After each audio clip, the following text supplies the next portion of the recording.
Oh, great. Hi, Alessandro.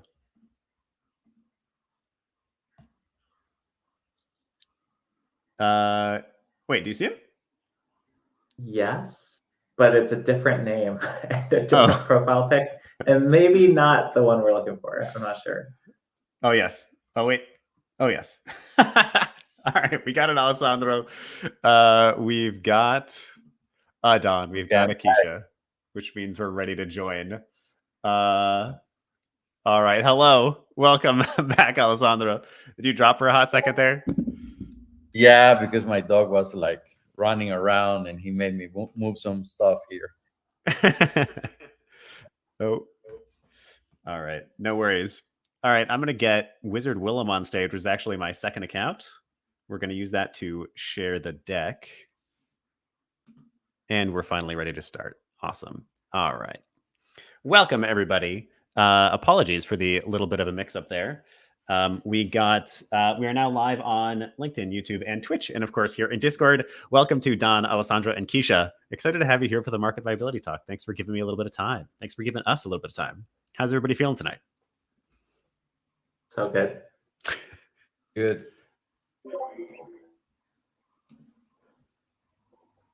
You know that I just got back from Colombia. So. There you go. You just got back from where?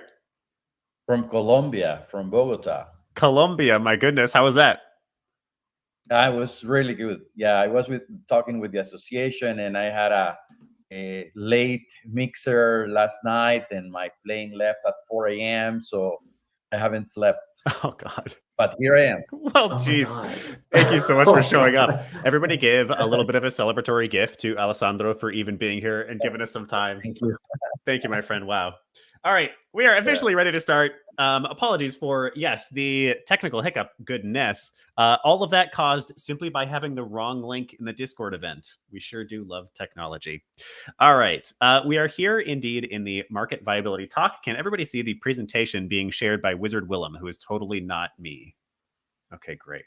We're getting heads. We're getting nods from Kesha at least. This is... Thank you, Art Muse. Fantastic. This is the Market Viability Talk by the Indie Game Academy. We are live to LinkedIn, YouTube, and Twitch, as well as here in Discord. We're going to be spending the next hour and 15 minutes talking about market viability in a fairly casual setting. We've got three wonderful people here to give us your perspective onto exactly that, how to make a game that is actually viable, aka a game that people actually want. Has anybody in this room released a game that people don't actually want? Wait, I don't know. People didn't want? Didn't want. Oh, yeah. All right. No problem. Absolutely, yeah. It is. Yes, it is a constant struggle. It is definitely a bit of a challenge. Before we begin, as always, we ask for 3 core agreements here at the Indie Game Academy when we're running events, and those are simple. Number 1, let's keep this space as fun as we can. We smile through the technical difficulties and deal with it. Alessandro shoots himself up with caffeine and manages to be here with no sleep, and we power through and have a good time. Number 2, let's celebrate as much as possible. To those watching in the Discord audience, I would love to see some celebratory gifts in the chat and or emojis. Let's get a little bit of hype going. What are your favorite gifts and or emojis? One of my favorites has got to be this one. Fantastic. Thank you, Art Muse. All right. And core agreement number 3, please be kind and patient with each other. We're all here from different walks of life. We all have different areas of expertise. We all have different levels of expertise. On this panel tonight, we've got 4 wonderful folks to tell you about market viability, aka making games that people actually want. And the main reason that we're here tonight is this. The median revenue for a game released on Steam is only $799 after Steam take. That is under $1,000 and 20%. That's actually smaller than I expected. I don't know if the rest of you expected this. 20% of games never make back the $100 they pay to go live. That actually shows that Steam is still a little bit more desirable than iOS because 80% of iOS games don't make back their iOS fees. Incredible. And that's why we're here. Releasing games is fantastic. It's one of the core functional steps to building out a portfolio as well as eventually an indie game studio. But of course, it's not everything. Releasing games is a great first step. If all you can do is get a game out there, please do it. You can do it. We love you. But of course, releasing games that people actually purchase is, at the end of the day, what we're all attempting to do. So tonight we're going to do a couple of things. The next hour and 15 minutes, we're going to do that introduction, which is what we're doing right now. We're going to have an intro from each of the panelists. We're going to talk about market viability just for a second, and then we're going to spend the rest of the hour just doing Q&A. We already did a celebratory gift. We don't need to do a second one. But in case if anybody has questions for the audience, I have a bunch of questions that I'm curious about because I am always trying to learn from smart people. But if you have questions for the panelists as we go, you can drop them like this in the chat, and then just mark them with a Q emoji for me, and I will actually individually call them out. So panelists, you can mostly ignore the chat for now, and I will specifically call out a question. You can just answer cool questions for an hour. That's all I'm asking of you. If you see a question that you like, audience, hit that Q emoji again so that I can see that 2 or 3 or 5 people want that question answered, and I'll be more likely to ask those questions. So please feel free to start asking immediately. If you have questions about market viability, great. We have specific spots where I will call out questions, but I will go back and look at those questions that were already asked. So feel free to start dropping questions immediately. All right, let's talk about the panelists for the evening. Help me, Obi-Wan. You are my only hope.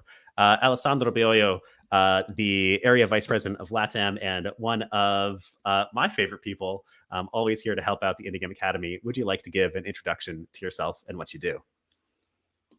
Well, my name is Alessandro, and as you mentioned, I work with Exola. We help indie developers and publishers of all sizes to publish their games and sell directly to the consumer. So we do a lot of self-publishing. We help a lot of indie developers and mid-tier developers with their go-to-market strategy and selling directly to the consumer. So that's something that we will be sharing and talking about. And obviously, we are a payment company, so we are a fintech specialized in video games. So we talk a lot about monetization and ways of how to distribute your game, user acquisition strategies, and so on. Amazing. Awesome. So happy to have you here once again, Alessandro. Thank you for giving us so much of your time. Number 2, we got Don Bellinger. Don is the game director and co-founder at The Beauty Cult and the creator of Black Future 88. Don, would you like to say hi and tell us about yourself? Hi, my name is Don. I've been a game developer for like 10 years, which is crazy. Worked on a variety of like small indie projects. Our tiny little co-op also does co-development, everything from game trailers to working on like pretty big indie games like RimWorld. We do really big focus on tech art and shaders, making things look really visually unique. We've also done some pretty hardcore network programming around the Great Firewall of China for a game that had a lot of players, but just in China. Kind of everything related to game dev. That's what I do. Amazing.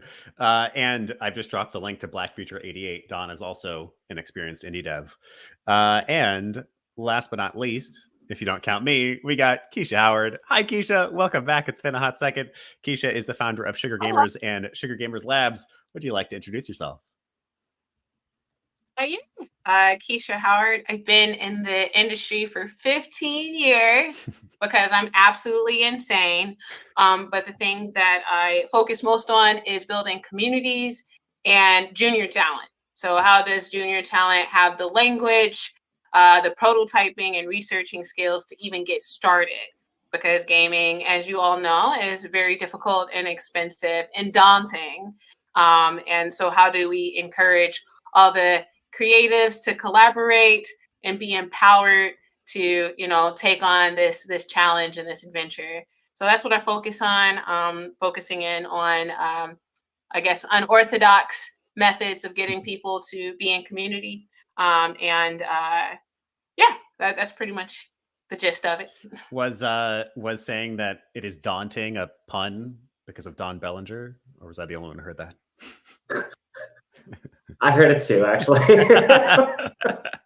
Awesome. And I'm here too. I'm mostly acting as host. My name is Willem Dalventhal. I've been a game developer and designer for a little over a decade now. I'm currently the headmaster at the Indie Game Academy, as well as design director at Mod Collective. All right. So I'm going to do a very quick 2-slide introduction to market viability, a sort of definition, if you will. And then panelists, I'm going to ask if you have anything else you want to add before we get into formal Q&A. So if you have thoughts about what I'm saying, including if you just think I'm wrong, please categorize it, and I'll ask you to give us some thoughts. For the audience, I would love to see in the chat what you believe market viability even is. If you have a general thought, high-level understanding of what market viability means, especially in the game industry, drop it in the chat so that we can get some perspective into your level of expertise, your level of knowledge, and what you are curious about. So market viability has a couple of key aspects to it. So this is our 101, our sort of definition. With marketability in a game, basically figuring out if a game actually has some kind of real market and could actually make real money, we have a couple of core elements that contribute to whether or not that game can make real money. Number one is just, is there a demand for this game? So is there a need, and will people actually pay for that game? Number two is, do you already have a target market established? Do you have a real niche of audience that will play this game and, once again, pay for it? Number three is competitive landscape. Are there other games that'll beat you out or will take over that genre that you can't compete with or that you are capable of competing with? Number four is pricing and profitability. Do the profits outweigh the costs of this industry? Can you realistically, with the budget that you have at your disposal, build a game that can compete in this marketplace? And number five is market trends and growth potential. Basically, is this a genre, audience, market that has some kind of growth trajectory, will continue to grow, and can you capitalize on that growth? The sort of 101 steps, the tips to building out a viable game, especially for those in the indie gaming sphere with little to no budget, are as such. Here's 5 tips for you. Number one, pick a niche. Appeal to an existing market. Not everyone. People don't like to be pigeonholed, but it generally only helps you, especially as a small budget indie, to niche yourself at the beginning, to have an actual existing audience that wants your game. Don't make a game for everybody. Number two is to validate early. Prove as best you can that a game actually has some potential before investing in it. Number three is to build out a community. This is like one of the big ones. The people that you sell your game to are essentially your community members. One of those stats that's really eye-opening, or it was for me, is that if you go to Kickstarter, if you crowdfund, 70 to 75% of the people who back you on Kickstarter will already be in your community. So you basically are building your literal audience, the people who will purchase your game when you're first building out community for your game. Number four is to polish like heck. Your visual art style is essentially your hook. When I'm looking through a bunch of Steam games, the art is what actually gets me to click. And then the gameplay is what makes it marketable. So if the gameplay is awesome, interesting, intriguing, that's what's going to get me to share about this game. The art is what gets me to click when I don't already know about this game. And then finally, create a marketing plan. Of course, have an actual actionable plan. This is one that so many indies and especially juniors will skip doing in the first place. All right, panelists, that was my very quick and dirty introduction to market viability. Do the three of you have any additional thoughts that you feel like I missed or anything you want to elaborate upon? I'll elaborate. So first of all, your decks and slides are just awesome. You know, like I'm always just so impressed by them. But I feel like we're so kind to one another in the gaming industry, and I love that on the surface. But I think that one of the things that could help in this is finding your competitive spirit, because gaming is a very competitive industry, and like having a sort of space in your mind where you want to win kind of helps when you're going through these steps, because you want to be the best. Because like a lot of times your ideas aren't going to be the most unique ideas ever, but they might be better than what's out there. And you want to do that like competitive market analysis, which is basically all the steps that you just stated. But I think that, you know, we talk a lot about collaboration and like the nice stuff, but having a competitive spirit kind of helps with the research methods on these things. That's an interesting point. Yeah, we are nice and kind, especially in this community, but I do think you got to be the tiniest bit, 20 to 40%, I don't know, something like that, ruthless to actually get your game purchased and played. Alessandro or Don, do you have anything you want to throw in? Yeah, I would like to throw in, and it's like it's related to what Kesha is saying, that I don't see it more as a being like, in a way, being competitive, but I think that one of the most important things is really having developed a product. And because I had this conversation like last night, we were talking with a bunch of developers about this. And one of the things that normally happens with indie developers, I am a game developer myself in the past, so that's what's got me started, that we come up with an idea of a video game and we create a video game, but we forget that this video game is also a product. Mm-hmm. So we forget about the marketability of the game. So when you go and speak, and as a matter of fact, with some of the students, we had these conversations during the course that we had during the semester, and sometimes I feel like some developers think that thinking about all the business side of things and the monetization and the money is kind of evil, and really it's not. I mean, it's reality. We need to make a game profitable, to make it viable. And I always ask developers, do you want to keep making games? Yeah, okay. So every game that you make must be at least the minimum of, needs to have the minimum of profitability. Otherwise, if you don't get to be profitable, your dream is gone. So you won't be able to get the second and the third and the fourth launch. So you have to kind of change a little bit your perspective, that making money for your creations is not a bad thing. Mm-hmm. And sometimes I feel like, especially artists, they are like that. Like, I'm creating something, I want to express myself and I want to share it with the world. But I say, okay, but don't forget that we also need to make money. I mean, we need to pay the bills, we need to eat food, we need to pay the computer, we need to whatever that we have to do. So I think that that's one of the key aspects, is like thinking about money is okay. Mm-hmm. That's what I would say. I love that. There's a stat that I learned relatively recently, which is that indie game companies, only about 30% of them make enough money from their first game to justify a second game. Only about 30% of them make it to a second game. So yes, we got to make money, people. Making money is not bad. If people love your game, they'll be willing to pay for it. Don, you have any thoughts? Yeah.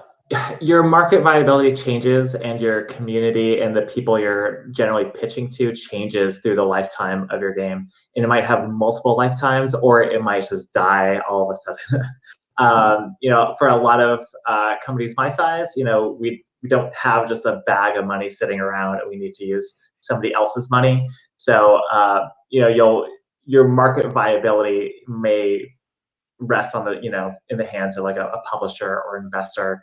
And even then, for the previous game we shared, Mind Black Future, that's a game that actually still has a life. We're actually pitching that for mobile releases like Crunchyroll and other mobile platforms.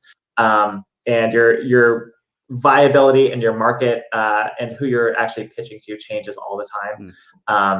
And hopefully it keeps going, and it doesn't just go up in smoke. Mm-hmm.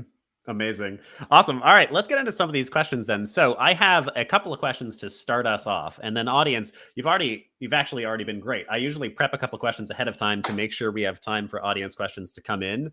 But people already have great questions. So I'm going to keep this relatively brief. I'm going to get one from each of you, and then we'll jump straight into audience questions. So Don, I'm going to start with you. So how does an indie studio particularly know that their game looks viable before committing to the concept? So super early stages, I'm looking at a concept. How do I know? Oh my God. I mean, the answer is you don't. You just think. You have a hunch. Mm-hmm. And a lot of what's so volatile about any kind of estimate you might have is that if you're estimating a project that might take years until it can launch, the market is going to be totally different by then. Mm-hmm. If you're trying to do a fast follow on Balatro or Vampire Survivors, that's one thing. But if you're working on something that's like really from the heart, to say, things can change drastically by the time it's done. Maybe for the better, maybe for the worse. There could be new platforms where all of a sudden your game is much more viable. And then sometimes those platforms just go away too. So you have to really like what you're making though, just because what you're about to embark on is grueling, to say the least. It's awful, to be quite honest. Like, daunting. If we're being honest, and daunting. Yeah, you're gonna work harder than you ever have, and you're gonna love this thing more than anybody else will.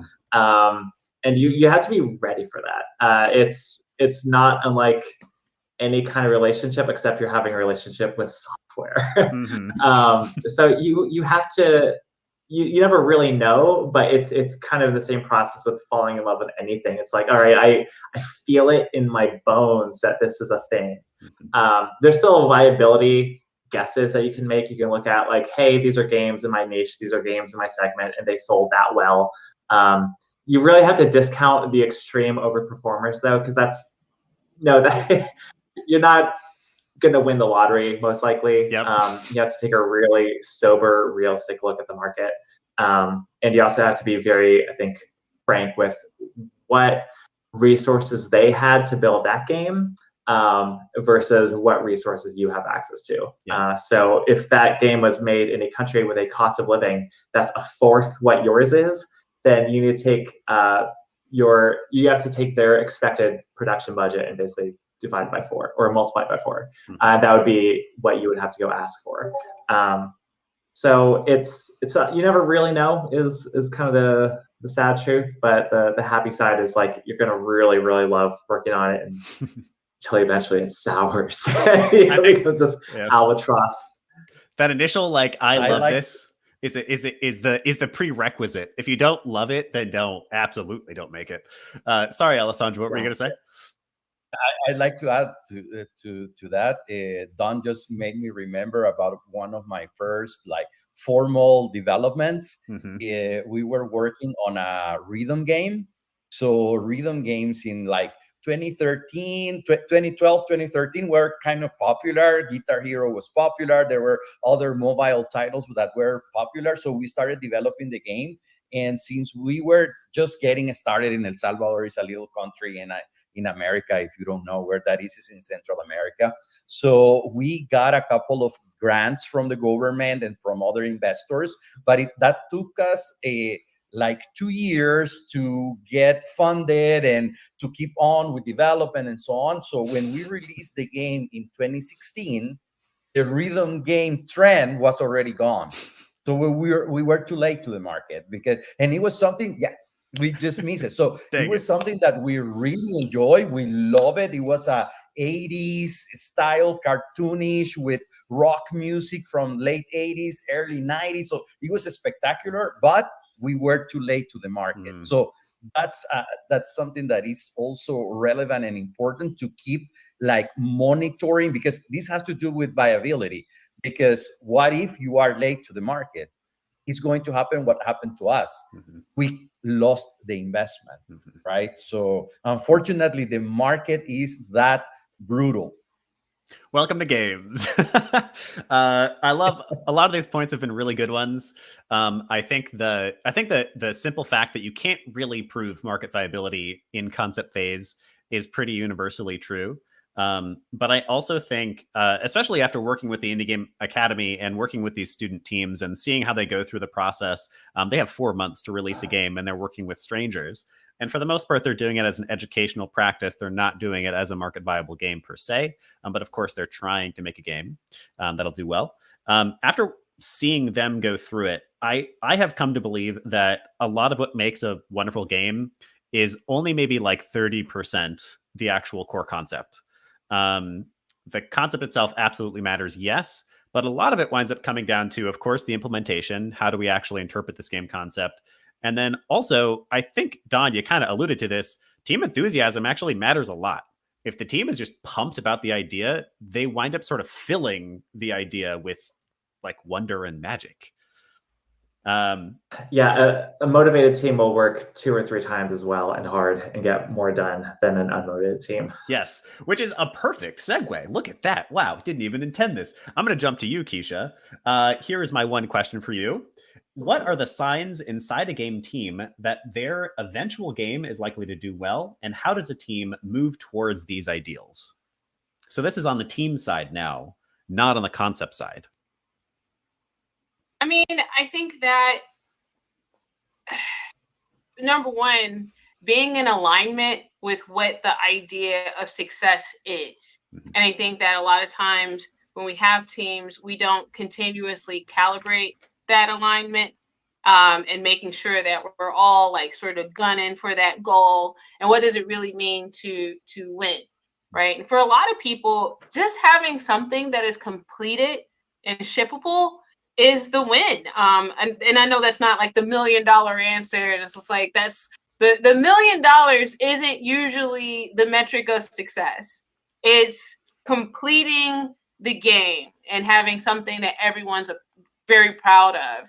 And that metric of success is decided amongst that group of people. But I find that, you know, when teams become misaligned, that's when you can see that, you know, that things aren't going very well. But when everyone sort of understands what the finish line is and what the real goal is, and what, regardless of what happens in between time, that you're going to come out on the other side having produced something that you're proud of, that team pride, that team camaraderie, like helping each other get to the finish line. If people are collaborative in that way, you can definitely see that that's the team that's going to, complete their goals. So I find that success alignments, those kind of conversations are just really important. Like, are we all where we want to be? Do we know what we want to extract from this process? What is our idea of success? And are we meeting that goal together? I love that. That's a really interesting one. And actually, Don, you mentioned something along the lines of like, don't go for the home runs, go for the base hits. I think these two concepts, Kesha and Don, really actually marry well together. A stat that we learned is if you make $34,000 in lifetime revenue, we're not even talking per year, you're actually in the top 20% of Steam releases. So those like huge, you know, the lethal companies that make $7 million in their first 6 months, like those are just so far outside of the typical realm of possibility that they're frankly like not even worth considering. We can learn from them, definitely. We can hope for them, absolutely. But I think a nice solid, this is what we're aiming for exactly. I think exact numbers help. This is what our objectives are. And this is what will mean we have succeeded, is a really strong way to keep the team engaged. My own indie company, the Delve Bros, failed, succeeded, ? Nobody knows, to run a Kickstarter campaign. And we did successfully fund, but our internal goal was a lot higher than our displayed goal. And we didn't hit that internal goal. So the team was all like, oh, crap, we failed. And they all, the morale like totally tanked. And yet we did something that 60% of, you know, first-time board game manufacturers don't do. And so a simple realignment with objectives may have actually had us feeling like that was a success. We get to ship our board game. How cool is that? Instead of being disappointed that we didn't hit some big number. All right, I'm going to ask one more question, then we're going to get to those community questions. So this one is for you, Alessandro. We've talked about the indie side. We've talked about the team side. Let's talk about the publishing side. What does a publisher look for to prove game viability in a potential team they might work with? And how can teams maximize their chances of a publishing deal? Okay, that's a good question. And I think that the industry as a whole has changed, especially in recent years. I work in LATAM with all the countries in Latin America, literally from Mexico to Argentina. And I have some publishers that I know, and they are always asking me, Alexandro, what have you seen in Latin America? What would you recommend? Which studio, which games? And I tell them, okay, I have a couple of games in Argentina, one in Brazil, another in Mexico. And one question that they usually ask is, how many wish lists does the game have? what's their community, what they're doing in the marketing side of things. So this is a bit of complicated conversation, because the thing is that they are not asking me what genre is the game. Is it good? Does it have good art? Does it have good mechanics? They are already asking me if they have a community that has validated the viability of the product. Because basically, if you have a game with, let's say, 20K wish list, I think that when you hit that 20K wish list threshold, it's a time where you can actually leverage a conversation with a publisher, and you are like in a good point in terms of negotiation.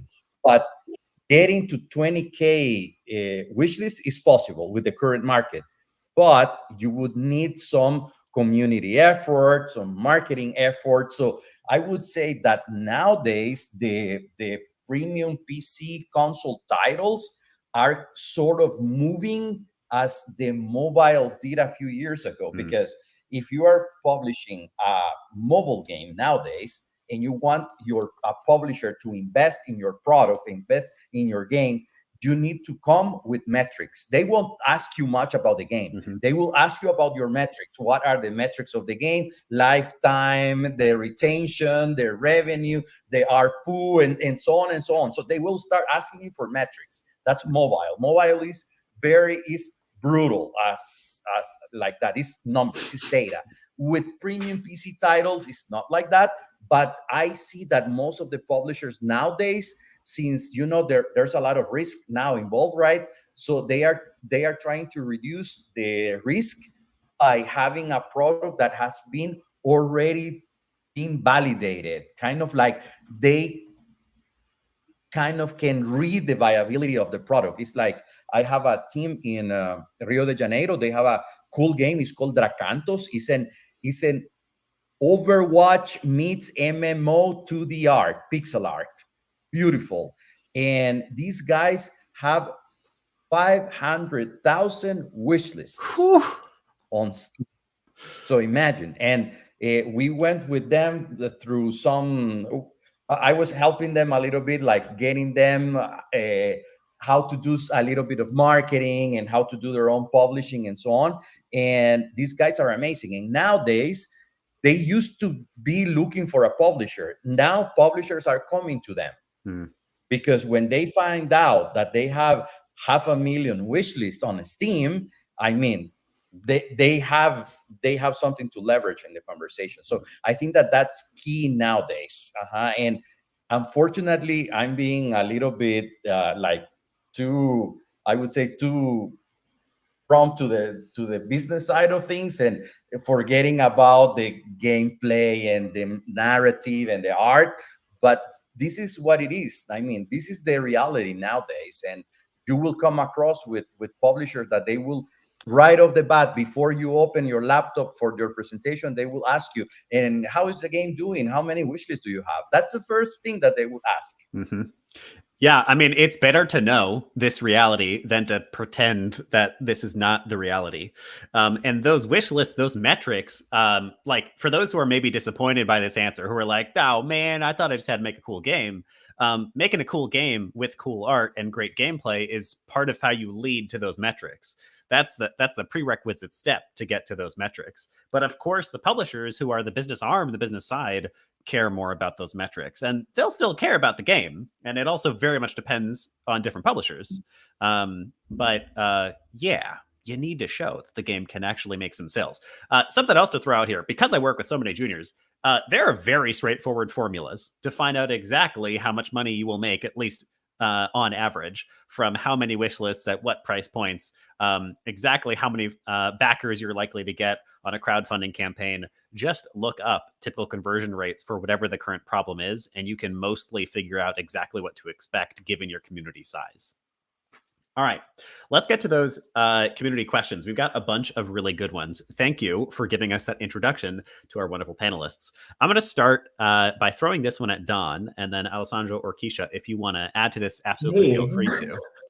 I keep starting with you. Sorry, Don. Okay, I'm ready. Amani, I'm ready. Hit me. All right. I'm going to start. This is a softball. This will be easy. Amani asks, how early in the process should we be considering market viability? Amani, The answer is right now. It's just all the time. There's, yeah, that I work with Game Heads, this organization in Oakland I've been with for like, I don't know, like since the beginning. It's kind of crazy. But I've seen like every level of student project. And for those who don't know Game Heads, they mentor underserved Black and Brown youth in Oakland into a career in games, pairing them with mentors and putting them on small kind of accelerator teams during summer programs. And then they have a studio program, and that's a whole other thing. It's super cool. Definitely check it out. But we see student projects that are not concerned with market viability, and that's cool. I think there's a space for that in kind of the student level work, in like, let's figure out how stuff works. I think that's awesome. I think that's exactly when you should be doing your wildest, craziest ideas, and like doing like shooting for the sun every single time. But when it comes to actually like, hey, I'm going to make this my job. I'm going to release a game. I'm going to get paid for it. I'm going to pay rent with it. That you're going to need to think about market viability from the start line. Yep. Yeah, I think especially for the community building, there's a great metaphor from the guys at Crowdfunding Nerds, which is a podcast about crowdfunding. Who could have guessed that? They encourage you to think about your community kind of like a bank. This is maybe reductionist, but we're trying to make money here right now. They encourage you to think about your community like a bank. And the reason that they use that metaphor is when you are building the community, always cash your money, I guess, into the bank. So when you find a follower, when you find somebody who's interested in your game, whether you're at a convention or you've dropped a YouTube video or whatever the heck, make sure you capture those people somewhere that is manageable. So typically that means Discord, an email list, maybe some social media accounts. And then this is the one that I love, build interest in what you have cached, which just means keep those people engaged and excited about your game. So now that you've captured them, engage them, ask them questions about the game, keep them excited, and then finally cash what's in your bank account when it's time. So that means direct them to the Kickstarter, direct them to the launch, whatever the heck it is. And that community building metaphor, they often talk about starting not even from day one, starting from day zero. Like, show people your concept art. Who cares? Don't hide anything until you're a big AAA company and you actually have to care about poaching. Don't stealth mode. Just be as open as you possibly can and focus on market viability from the very beginning. I'm curious if Kesha or Alessandro have anything to throw into that. How early do you start thinking about market viability? I mean, it was pretty comprehensive over there. I think immediately, early, often, continuously, especially if you're creating something in which you hope to extract monetary value. Mm-hmm. You can't you can't do this without consideration of that. Yep. Yeah, and I agree with Kesha. What she was saying is all about the success alignment. Because if you are a team that you are not really interested in getting a monetary result from the game that you are building on, and you just want to publish your first game, and you want to learn that how it's done, how to publish the game, and so on, okay, that's okay. But if you have a monetary projection and in a certain level that would create success for your team, mm-hmm. you need to start doing marketing day one. And you heard this from me in podcasts and classes, William. I always said that team, and for me, a perfect team is a team that has three key people. Mm-hmm. First, they need someone that creates cool art, because cool art is the hook for any game. Mm-hmm. And so cool art is one. IT, obviously, the programmer, you need someone working in the codes and so on. And the third one is the business person. But it has to be like a business person that is always thinking about selling. My former boss, he's an Activision Blizzard guy. And I'm always talking with everyone, always. And I'm literally, I wouldn't have to say this, but I don't usually sell Exola. I'm not usually selling Exola, like use our products, use our solutions. So I do it differently. I start the conversation. I learn on what the needs of the developer are, and we start talking, and then eventually they will start asking me what we could do for them. So that's kind of my approach. But I'm always selling, and his name is Ron Scott, and he always tells me, always selling, baby, always. So it's like with the game, you need to keep selling the game. You need to market it. You need to, you want to get, like, I talk with a lot of developers that are looking for funding for their development.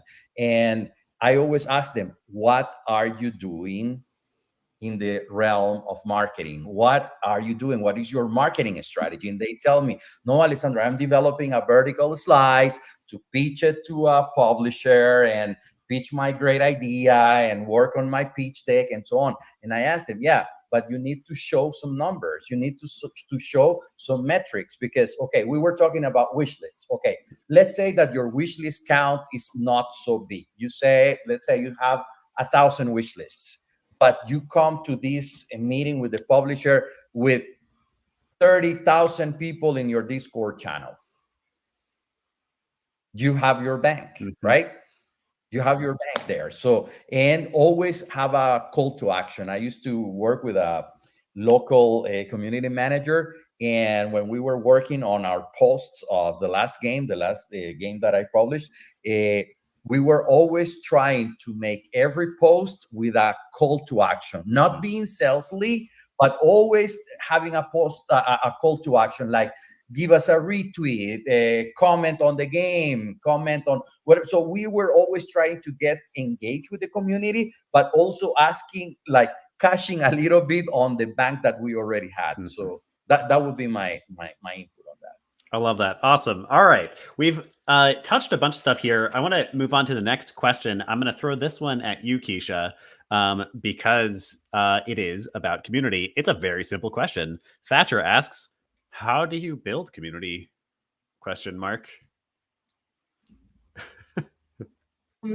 So at first, there's a couple of questions that you have to ask yourself.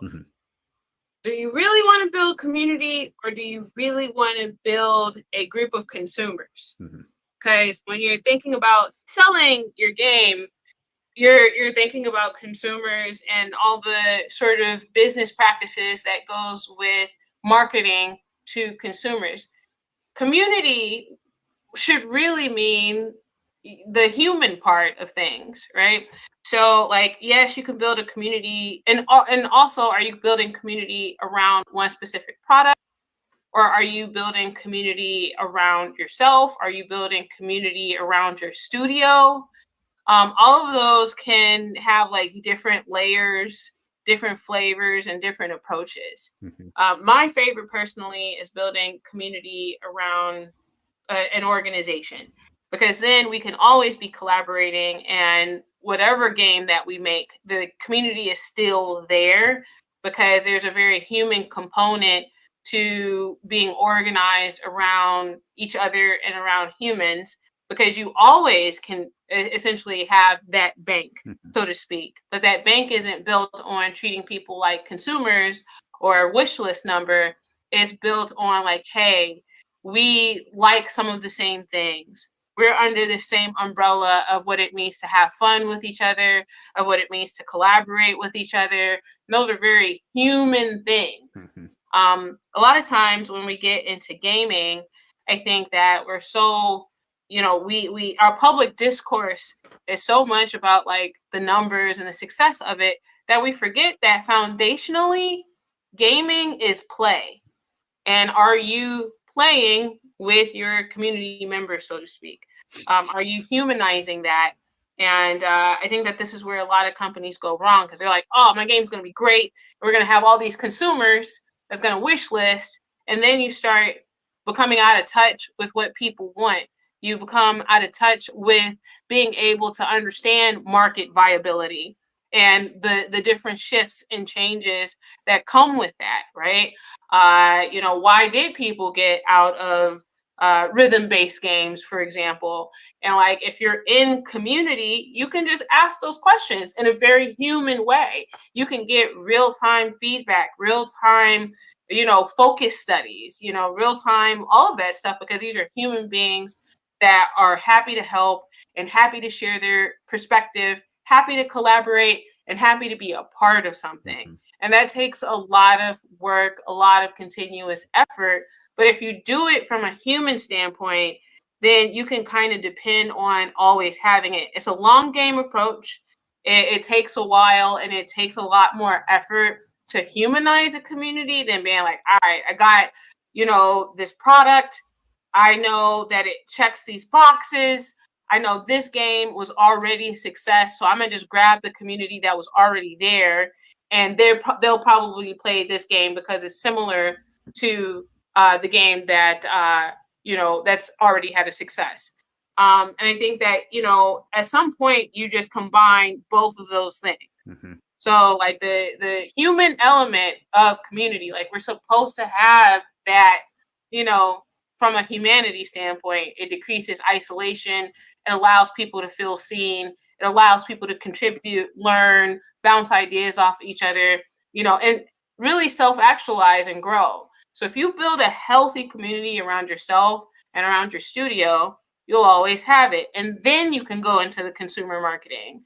But if you only do like consumer marketing, if you're only looking at human beings like numbers and metrics and money, it becomes harder to, keep those people invested regardless of what you're creating. So, what I usually do is I try to find my cheerleaders, like who's going to really, really enjoy being a part of this narrative as we grow around the games that we're creating or the initiatives that we're putting our resources into, because not everybody's incentivized by money. Not everybody's incentivized by playing the latest, greatest, hottest game. Some people are incentivized by having a space where they can make friends, find collaborators, or learn something new. So if your community has that healthy benefit, again, it's easier to get that consumer information, if you will, because you're respecting the people that essentially are going to buy into your brand as an individual, as a studio, and as a game product. I love that as an answer. I think my favorite thing from what you just said is thinking about your community building as play. It's a part of why whenever we put on an event like this, one of the first things we say is, our core tenet here, our core agreement is that we're here to have fun. We're game developers. We sell a lot of things. There's totally games out there that are not fun and we keep playing. I'm looking at you, Elden Ring. But our primary promise, the primary thing that we deliver, is a sense of joy and a sense of fun. And I think as a result, community building, especially in games-oriented communities, and I would say really just all community building, is definitely a lot about finding compatible fun, a way for us to enjoy each other and enjoy this space that we're in. And I think it's a great call out to be like, yeah, the banking metaphor is but like don't just think about your people as some kind of consumable resource, because if that's how you think about them, that's what they'll be. Our community manager here forced me to dress as SpongeBob yesterday, and it was dumb and fun. So just a little bit of playful. Yeah, I'm just playful. We're just having a good time. All right. Can I jump in really fast? Yeah, absolutely. Please do. Kesha, that was a phenomenal answer. That was so incredible. I saw that question, like, how do you build a community? I'm like, that's an impossible question. I'm glad it's not for me. But that was like, I feel like I learned so fucking much. That was so good. Thank you. That was really nice.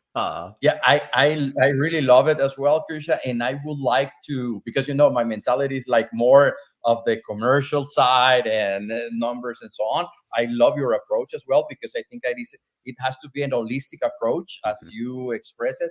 And I would like to ask you about the different communities that we have. It's like people in Reddit are like exactly what you are saying. If you come to Reddit with a very salesy approach of your game, people won't support you. I mean, you won't find support. So how do you manage like the different platforms and the different places where you can actually build a community? Like, let's say Discord, Reddit, your Twitter, your Instagram, because like for me, Instagram is more like the salesly approach, right? Like showcasing the trailer, showcasing the art and so on, and bringing some numbers. But Discord is different, Reddit is different. So what would your advice be to a developer that wants to develop all these different communities and consumers? You're in the hot seat, Kesha. It's about to be a hot take. You ready for it? Oh no. Go ahead.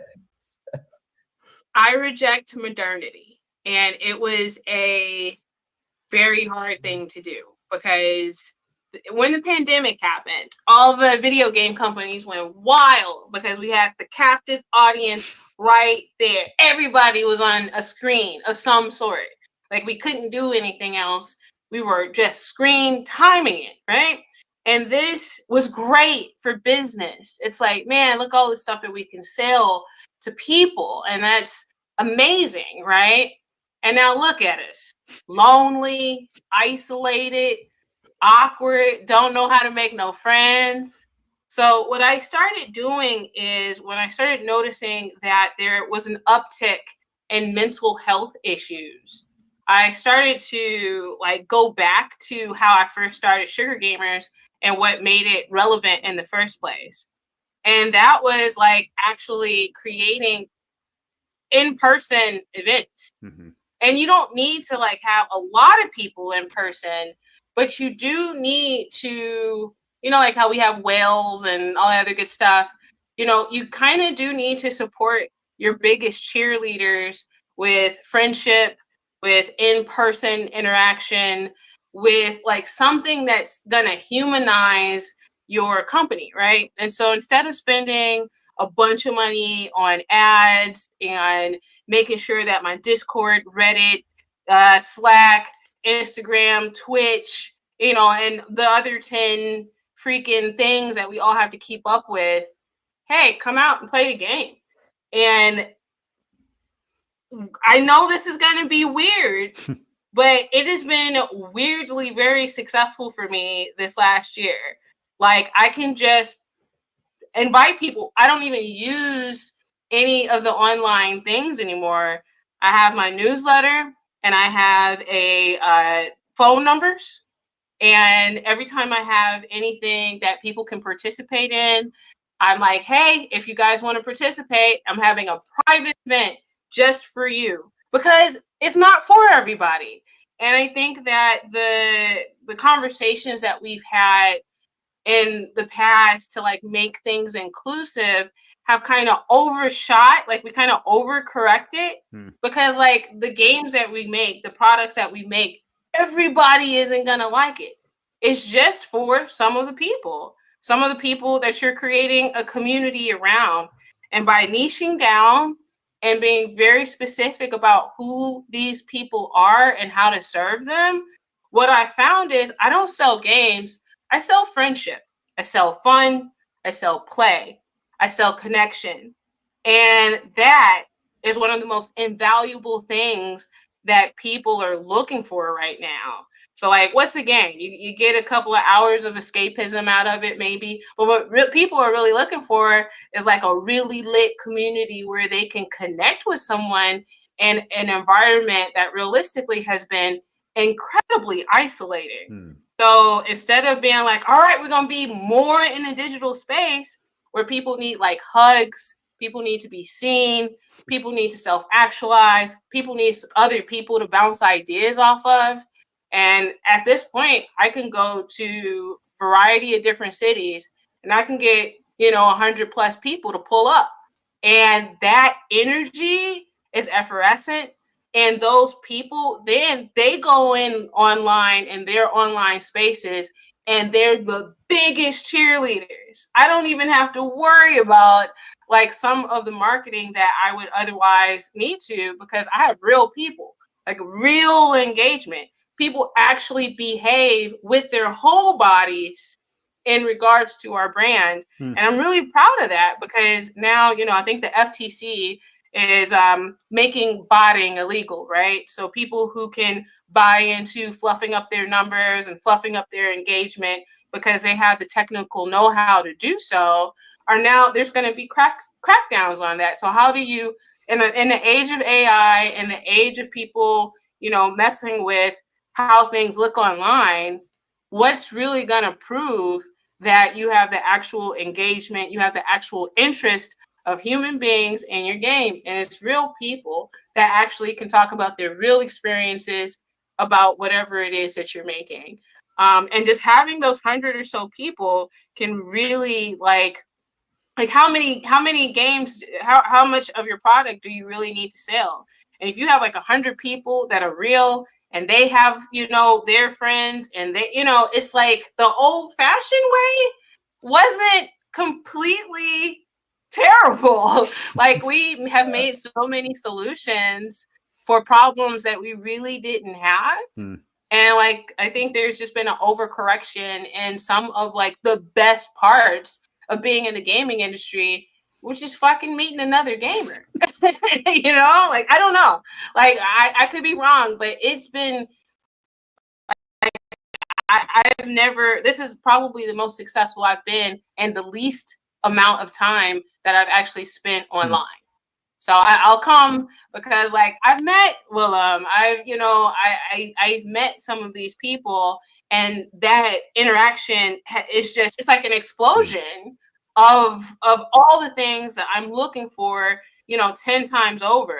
And just that one human interaction. I know it doesn't sound as sexy as 1 million followers on Twitch, but it's real. It's real, and people are thirsty for it. Wow. They're hungry for it. They need it. So I don't know. That's just me. That's what's worked for Sugar Gamers and Sugar Gamers Labs, is really having these touch points where people can come full circle. And if it's not meeting me, but just meeting somebody in the community, having these things, or the last thing I'll put on that secondarily, like I know digital is very important, facilitating relationships. So if like you have a game that's co-op, or you're having a game that you want, people to play, like putting people together to like, hey, try this out, meet these people, that's worked really well for me as well. Like actually introducing people that can be friends or collaborators or teammates or what have you, has like, I know it's just it's crazy. Like human beings, who would have thunk it? So like I found myself getting very, very anxious and very, very overwhelmed trying to keep up with every single platform that supposedly is going to guarantee our success if we can just hack the algorithm that's constantly changing. So it's like, you know what, algorithm, I don't need to worry about knowing how to make friends, knowing how to talk to people about like play and games and what they like. And that's hit hard, especially recently. Wow. It's a wow. Oh my god. Yeah. Okay, Kesha. Yeah, one of the reasons I love inviting you to stuff is because that perspective you gave earlier of like taking it seriously, this is, I feel like, that same perspective, but for how you create community. I love that you are not at all scared of saying something that's like contrarian. I'm doing air quotes for anybody who can't see that. And I love this as a perspective, particularly for indies, because I work with so many indies and juniors. And for indies and juniors who don't have $1 million to spend to even place on Google or Facebook or whatever, making some buddies in person and showing them your cool game is, of course, how we get some of our first people. And I love the perspective with cheerleaders as well. Some of my favorite moments at the Indie Game Academy have been the in-game meetups. At GDC this year, I got to meet like 100 of my students, and we all just like hung out in the field, and that was freaking awesome. And so many of my users from previous companies, from previous attempts at startups and game studios, some of the people who mattered most to those companies were people who just believed in them super freaking hard and were willing to, cheerlead for them or willing to tout them. So that was a fantastic perspective. I'm going to bring us back to make sure that we do talk a little bit more about numbers and metrics. That was an excellent intro to community building. I'm going to throw this, I think, at Alessandro. Question from Karen. How does one analyze the market, and what exactly are we looking for? Well, tough question there. And Well, one thing is it depends on the game, and what Trisha mentioned, I love that it has to be aligned with what you consider success as a team. Mhm. So from there, you can start analyzing the market, because one of the big issues when you are getting started, and I was there, you want to make this triple A title and be super, super famous, and you don't know really what's behind doing all that. I had a lot of conversations with developers in the past telling me, you know what, I have a new idea for the next God of War. As a matter of fact, I was in Argentina, and there was a guy that contacted me and said, Alexandro, I know that you work, that Exola works with some Ubisoft guys in Canada, and I have the next Assassin's Creed idea. And can you hook me up with them? And I said, well, it's very difficult, but I will tell my Canadian pal if they can make an intro. But I mean, I think that you should, like, when you are just getting started, and this is when you're just getting started, I think keep it low. Don't go to those big numbers. Try to find in this benchmarking that you are doing. So for some titles that are similar to the idea that you are proposing, go and look for the titles that haven't been tremendously successful, and have like trying to get the metrics that they to measure the market, how many sales they did, what platforms they are serving, and so on. So it all depends on your specific project, I would say. Mhm. And I think that Don also can add a little bit on that. You're getting called out, Don. Not really. That was really good. I actually have nothing to add on that. I think, yeah, That's totally fine. great. I think so. What I heard then, Alessandro, to confirm, and maybe just initiate some dialogue. What I heard from that was don't really trend chase. So it's a little dangerous to be like, oh man, Lethal Company did so well, I'm gonna make the next Lethal Company or the next Balatro or whatever. And instead, find those example games that did moderately well, but didn't actually figure out the magic, and then figure out the magic in that space. Is that kind of a good summary?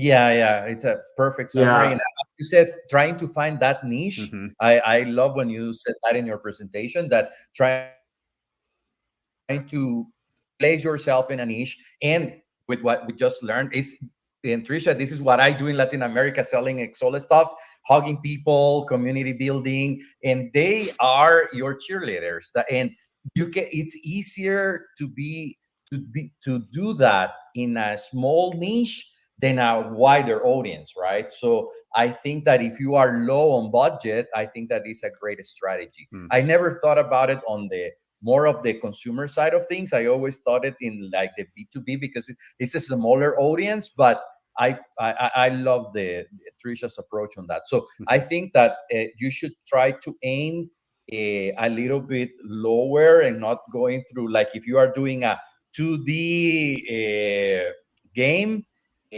platformer, don't think about being the next Hollow Knight, right?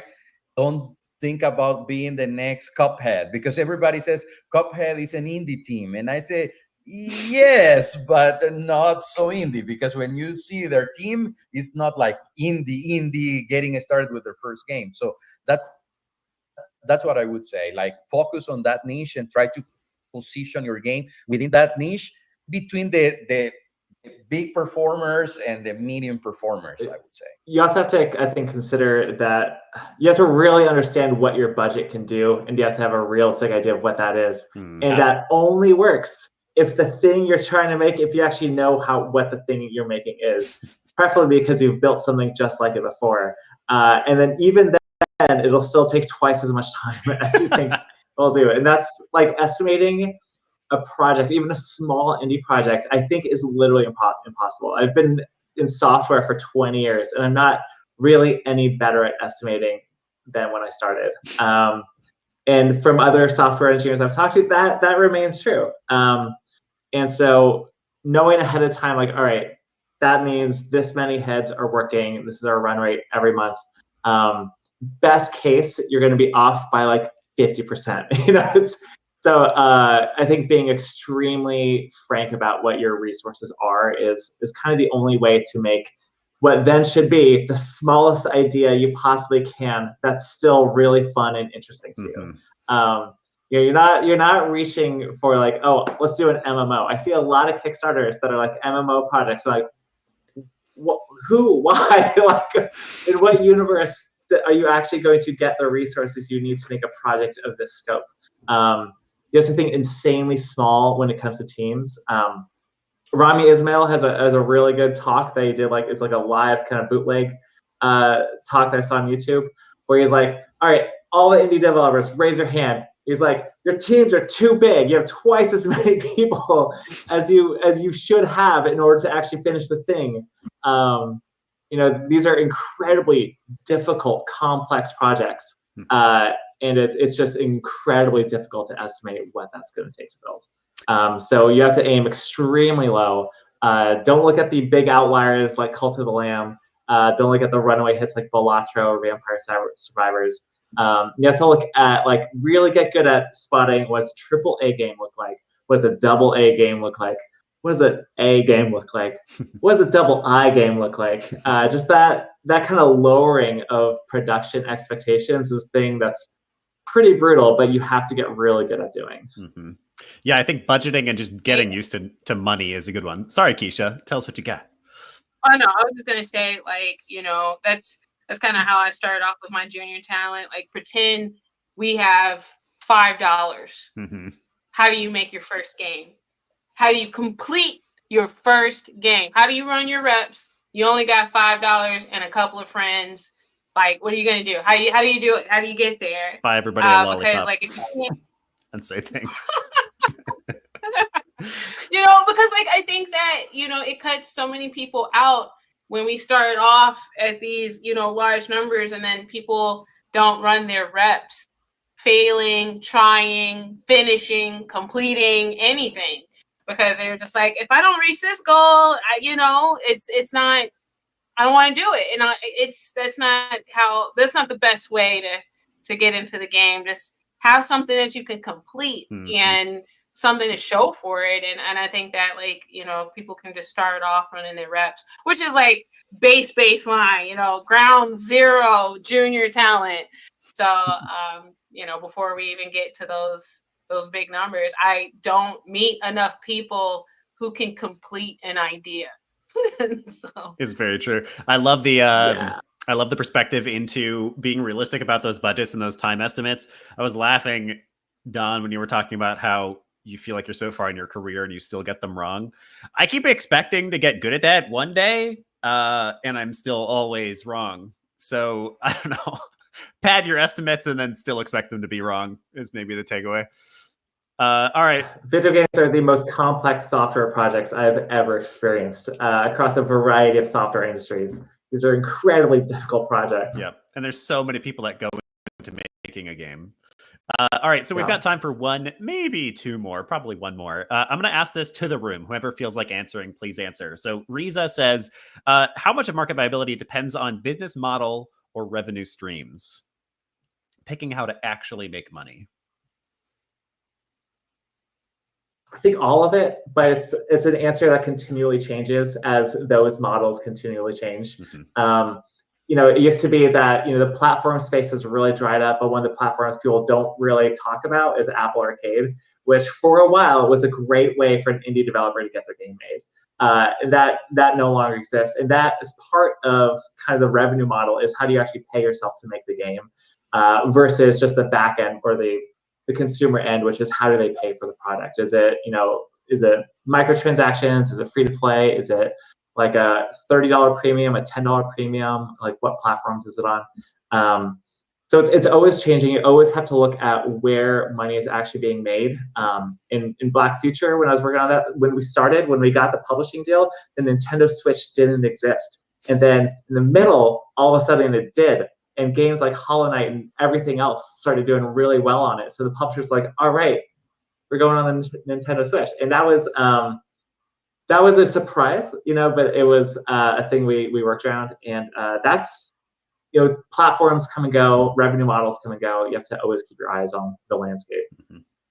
Yeah, and why would I add to that is in terms of scope as well, because if you're planning to do free-to-play game, that means you will have eventually live ops. Mhm. You need a user acquisition budget, and because that's like the mobile space. We work a lot with free-to-play games because we have this mobile web shop that allows you to sell virtual items and virtual currency outside the walled gardens, and that's how we make the money, and we charge a lower commission on that. So literally, like you were saying, Don, you need to is like to figure out what is happening in the monetization space, so to speak. It's like a few years ago, the mobile developers depended on the big stores to make their sales, but they did all these user acquisition campaigns. They invested millions of dollars, but in the end, the consumer ended up in the stores. They didn't have this, and I'm talking about here consumers, not more than community. And they didn't have those numbers, those whales that were actually paying and getting they moved to other games. So what the solution that we have is that we have a mobile web shop that allows you to sell outside of the store, so you can keep all those people, all those whales coming and looking for more and more content. So you need to understand how the monetization structure works, especially nowadays that everything is changing with all these new subscription models as well, premium games. And I foresee a future where when you are going to charge premium for a title, this title needs to be really a cup of premium coffee. Right? So I think that we are getting to that moment in the industry where why would someone pay for my game? They would pay for something that is premium. And I'm just talking here like very business wise, but I mean, I always tell developers, okay, why would someone pay $14.99 for your game and not for these other 10 titles? Why would make them choose your product? So those are the sort of questions that you need to start asking yourself, and how you are going to monetize them. So like to keep ahead of the game, right? I love that. Yeah, there's one of my favorite game design books is Game Feel. And there's a whole section, there's like 2 or 3 chapters in that book about controller feel, as if I was actually designing controllers. And I got like halfway through that section, was like, this is kind of pointless. Like I just make games, I don't design controllers. But at some point, a little further into my career, I realized that that's actually pretty pivotal. Because at the very least, I'm considering where to release my game, which of course means that I'm going to have different controllers and different input schemes. But secondarily, it has me thinking about the holistic experience of my game, rather than just what appears on the screen and how's the player receive it, including a hell of a lot more than that in the game, including, what does this button feel like, but also including how is the player actually paying for this game. That is a part of your experience. That is a part of how the game feels in the end. So I think maybe my piece of advice for everybody here regarding this is to be a dork about this too. Be a dork about business models and platforms. So don't just get dorky about individual games. Also get dorky about new ways to play, new places to play. I got the little Playdate indie game console a couple of months ago. Man, so cool. Probably not worth any money, but still cool. Get dorky about this aspect of it, just like you get dorky about the games themselves. Now, I would love to get to more questions. All of y'all are so smart, but it is 7:52 Eastern time. We've got 8 more minutes, which means I think it's time for us to kind of close down. I always love to do a little bit of a debrief from the audience. So first of all, let's see some celebratory gifs and or emojis in the chat once again for this cool event on market viability. And then second of all, I would love to hear from the audience. What was your favorite takeaway from tonight? What is something that you might do differently in the future? Thank you, Don. Beautiful. Yes. My favorite takeaway was daunting. I'm going to start texting you that, Don. now and then. I'm feeling daunted today. Focus on community I and appreciate taking a that. Thank holistic you. approach. Absolutely. Awesome. I'm loving to see some of this. So while people are typing in the chat, from the panelists, wait, that's not right. What the heck? There we go. Any closing thoughts, panelists? Any closing thoughts? Open to the floor. I love the humanity from Trisha. I love it. Being a Latino myself, we love humanity, giving hugs and so on. So that would be my takeaway. Like, okay, think digital, think about business, but don't forget we're humans. Mm-hmm. Gonna second that. I think that's the thing that really hit home for me. Like, I think what we do is insanely hard, and as people expect more from games and to pay less for them, the space in the middle where an actual business can survive is so insanely hard. And just I think hearing that was like really special. I like that a lot. What about you, Kesha? You got any closing words for us? Yeah, there's opportunity in the chaos. I actually started one company in 2008 during that recession. I was in real estate for the housing crisis, and that's when I created Sugar Gamers as a answer to that particular sort of unrest that we were all feeling. And I just think that kind of solving some new problems that we're having might be an inspirational way to kind of start making games. So there's opportunities in all of this volatility that we're experiencing here. I love that. Amber posts a quote from you, Kesha. I don't sell games. I sell I sell fun. I sell friendship. I sell community and connection. That is just like fire. I wrote that down in my own notebook as well. That's incredible. Thank you guys for being here. These three people are all extremely smart and are worth following. So I've dropped LinkedIn links to all three of these folks. Feel free to connect with them. And yeah, follow the projects that they're working on. There's links all through the chat. The actual live event stage chat won't go away. So scroll back up, check out some of their work. I'll drop links as well a little bit later. Before we say goodbye, I'd love to invite y'all to 2 events we have coming up. Number one, we have the Foundry Jam happening in just about 2 weeks, a little under 2 weeks now. This is a good old game jam. You have a couple of days to build a game, but then in addition to it being a good old game jam, we've got 5 wonderful members of the community. Alessandro, thanks for hooking us up with John Nguyen. He's so cool. Who will actually be watching you pitch your games from the game jam and giving you live actionable feedback about your game. So you're going to do a game jam, and then you were going to pitch your game to these 5 wonderful folks, and they'll actually give you feedback about your games. So this is a chance for you to get some real actionable experience being a little bit more businessy about your game concepts. In addition to that, I dropped the wrong link earlier. Here's the real link for the Foundry Jam. In addition to that, we have our educational incubator coming up starting next year. This is a year-long program where we take a lot of what we learned from the boot camps. Can we go forward? Oh, we can't go forward. That's weird. What? Huh? Can we go forward now? Okay, great. A year-long program where we actually help you start a company and then run a Kickstarter for your game before launching it live. We're bringing in a bunch of really cool advisors to teach you how to do that, including William Shen, the literal dude who wrote Hey, You're Finally Awake from Skyrim. Karina Diaz, who's one of our very favorite advisors. Rick Williams, who is a founder of the Indie Game Company and a resident level 2 professor. And for the very first time, we're announcing our creative direction advisor, who is Kent Muddle, cinematic director at Dramatic Labs and ex-narrative designer at Telltale. So if you'd like to come spend a year founding your own game studio and launching a game to Kickstarter, consider joining. Go to indiegamefoundry.com for more details. Okay, I think that is officially it. Anything else, y'all? Any last things? Do you guys want to plug anything here? Don. You're all.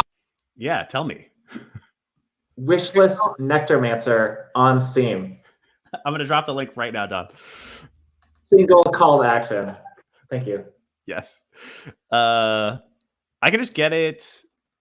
Spelling it is hard. I know. I'll do it. I'll get it. Okay, great. Oh, wait. I think I didn't find it. Anything from you, Alessandro? Anything you want to plug or drop? Well, thank you, my friend, for always taking into consideration to participate. I love it. I love being with the community. I love that stuff. So Yeah. Yeah, wishlist Exola on Steam. Anything. Nice. Awesome. Alessandro, seriously, all three of you, honestly, thank you for being here so much. Especially with the hiccups at the very beginning of this thing. I every time we put one of these on, I'm like nervous. I prep, I make sure it's good, and then we start talking, and it's like amazing. So thank you guys for sharing your knowledge and giving this time. I loved it. Thank you. Yeah, 100%.